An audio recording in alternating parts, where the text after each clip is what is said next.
जय श्री राम दोस्तों। आज मैं आपको बता रहा हूं कि कन्या राशि के जो जातक हैं उनके लिए फरवरी 2024 का मासिक फल कैसे रहने वाला है ग्रह गोचर के अनुसार, काल चक्र के अनुसार। तो दोस्तों, सर्वप्रथम हम भगवान सूर्य नारायण को ही साक्षी मानते हैं। तो भगवान सूर्य नारायण बैठे हुए हमारे पंचम भाव में, पंचम भाव में सूर्य नारायण बैठने का ये तात्पर्य है कि यह जो क्षेत्र है हमारा, यह संतान का है, विद्या बुद्धि का है, और साथ ही साथ दोस्तों यह क्या है, मंगल कार्यों का क्षेत्र भी है, यश का क्षेत्र भी है। समझ लीजिए कि यहाँ पर भगवान सूर्य नारायण अगर हमें सबसे अधिक कहीं प्रभावित करने वाले हैं तो यश के क्षेत्र में, यानी कि यश की आपको अच्छी प्राप्ति यहाँ पर होने वाली है।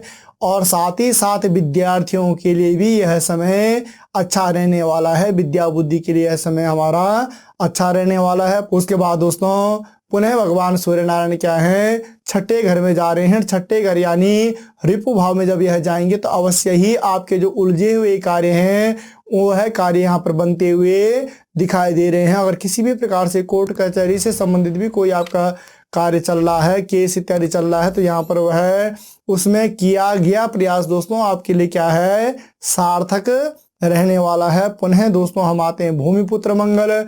तो भूमिपुत्र मंगल बैठे हो हमारे चतुर्थ घर में। चतुर्थ घर यानी यह भूमि भवन का क्षेत्र भी होता है, माता का क्षेत्र होता है, और सुख का क्षेत्र भी होता है। तो समझ लीजिए कि भूमि भवन से संबंधित अगर कोई भी कार्य आपका रुका हुआ था तो उस कार्य को, वह कार्य भी यहाँ पर बनता हुआ दिखाई दे रहा है। साथ ही साथ दोस्तों काफी समय से अगर आप प्रयास कर लेते एक अच्छे घर के लिए, या आप कहीं पर कोई जमीन इत्यादि में कोई इन्वेस्टमेंट इत्यादि करना चाहते हैं तो उसके लिए यह समय आपका क्या है, अच्छा रहने वाला है। पुनः हम क्या है कि 4 फरवरी के बाद मंगल का राशि परिवर्तन हो रहा है, यानी कि है आपके पंचम भाव में आ रहा है। पंचम भाव यानी मंगल कार्यों के क्षेत्र में जब मंगल आएगा तो अवश्य ही मंगल भवन अमंगलहारी, मंगल के घर में आने से आपके जीवन में कुछ न कुछ आपके सगे संबंधियों के क्षेत्र में भी कुछ न कुछ मांगलिक कार्यों में आपकी व्यस्तता यहाँ पर ज्यादा रहने वाली है। यानी कि फरवरी का जो महीना है मंगल के दृष्टिकोण से आप अधिकांश समय आपका क्या है, मंगल कार्यों में बीतने वाला है। उसके बाद पुनः हम आते हैं बुध। तो बुध बैठे हुए हैं पंचम भाव में भगवान सूर्य नारायण के, और विद्या बुद्धि के क्षेत्र में जब बुध बैठे हुए हों तो इन कार्यों में अवश्य ही बढ़ोतरी होने वाली है। बुध का भी यहाँ पर क्या है, राशि परिवर्तन हो रहा है, यानी कि 17 फरवरी के बाद वह भी क्या है, भगवान सूर्य नारायण के साथ में आपके छठे घर में प्रवेश कर रहे हैं। छठे घर में प्रवेश करने का ये तात्पर्य दोस्तों कि यह क्या है, भगवान सूर्य के तुल्य ही यहाँ पर फल देने वाले हैं, यानी कि भगवान सूर्य नारायण का यह यहाँ पर सपोर्ट करने वाले हैं। तो बुद्ध के दृष्टिकोण से भी आपके लिए यह समय अच्छा रहने वाला है। उसके बाद हम आते हैं पुनः देवगुरु बृहस्पति। देवगुरु बृहस्पति बैठे हुए हमारे अष्टम भाव में। अष्टम भाव में देवगुरु बृहस्पति बैठने का ये तात्पर्य है दोस्तों कि यह हमारा क्या है, आयु का है, जीवन का है, आकस्मिक परिवर्तन के योग भी यह बनाता है, मगर साथ ही साथ यह क्या है, दुर्घटनाओं का क्षेत्र भी है। तो थोड़ा सा आपको यहाँ पर विशेष रूप से ध्यान रखने की आवश्यकता है कि किसी भी प्रकार से वाहन इत्यादि अगर आप चलाते हैं तो उसमें सतर्कता अवश्य रखें, क्योंकि बृहस्पति यहाँ पर जब बैठा हुआ हो तो यह ऐसे कुछ योग भी आपके जीवन में अवश्य ही बना सकता है। तो इसके लिए आपको थोड़ा सतर्क रहने की आवश्यकता है।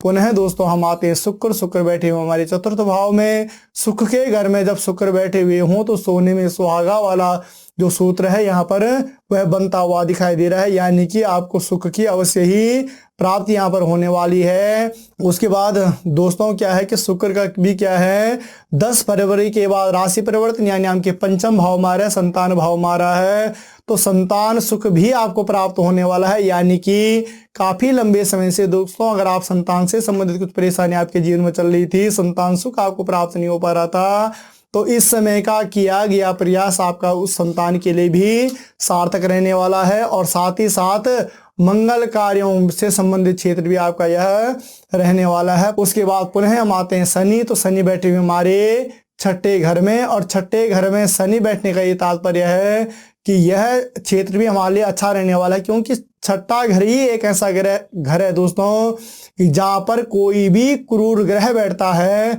तो वह हमेशा में क्या करता है, अच्छा फल ही फलित करता है। यह मैं आपको कई बार पहले भी बता चुका हूं कि छठा घर एक ऐसा है कि क्रूर ग्रह का बैठने का ये तात्पर्य है कि रिपु क्षेत्र हमारा यह है। रिपु क्षेत्र यानी हमारा उस समय किसी भी कार्य में कोई अड़चने उत्पन्न नहीं हो पाती। हाँ, काम करने की शैली हमारे ऊपर भी है दोस्तों कि हम कार्य की शैली में कर रहे हैं, मगर अगर और बार हम क्या करते थे, अच्छे कार्य शैली से कार्य करते थे, फिर भी कोई बाधा कारक उसमें बन जाता था, तो इस समय वह बाधा कोई उत्पन्न नहीं कर पाएगा। यानी कि आपके कार्य जो आप कार्य करोगे कार्य शैली में कहीं कोई दिक्कत नहीं आने वाली शनि के दृष्टिकोण से। पुनः हम आते हैं राहु, तो राहु बैठे हुए आपके सप्तम घर में, और दोस्तों राहु और उसके बाद पुनः हम आते हैं केतु बैठे हुए आपके केंद्र क्षेत्र में।